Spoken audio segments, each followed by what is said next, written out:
High সবাইকে। তো আজকে চলে এসেছি আমি একটা বাস চালানোর ভিডিও নিয়ে, তানিস BS6 বাস। তো চলো আজকের এর জার্নিটা তোমাদের সাথে শেয়ার করি। জার্নি বলতে আমি আজকে নিজেই বাসের স্টিয়ারিংয়ে উঠে পড়েছিলাম।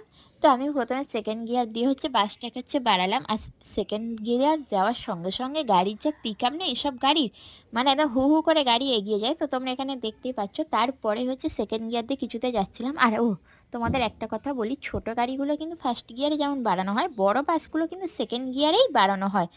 আর ওই যে ওদিক থেকে দূর থেকে আসছে দেখো তো একটা সুপার, সংকল্প সুপার। ও কিছুটা গিয়ে ভাবছে বাবা কে গাড়ি চালাচ্ছিল, আবার পেছন ঘুরে দেখে। তো যাই পারে হোক, আমার তো লক্ষ্য একটা, আমাকে সামনের দিকে তাকিয়ে চালাতে হবে। আর বড় বাসগুলো পাম্পে ঢোকার মুখে কোনো গর্ত এলে তখনই ফার্স্ট গিয়ারেই বাড়ানো হয়। তো এই আমি দিয়ে দিলাম থার্ড গিয়ার।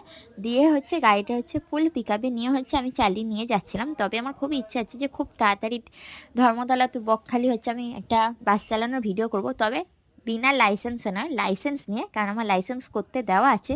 আর আমি সবসময় এইভাবে একটা হাত জানলার কাছে রেখে একটা হাত দিয়ে গিয়ার দিয়ে আর একটা হাত দিয়ে স্টিয়ারিং ঘোরাই।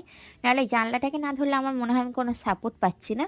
তো গাড়িটা চালানোর পর যা মজা আসছিল না, সত্যি গাড়ি চালানোর মধ্যে আলাদাই একটা সুকুন আছে। অ্যাটলিস্ট মানুষের হাত ধরাচ্ছে ভালো, গাড়ির স্টিয়ারিং ধরা, এরা তোমাকে শান্তি দেয় মানসিকভাবে। সো তোমাদের কেমন লাগলো জানি ওটা।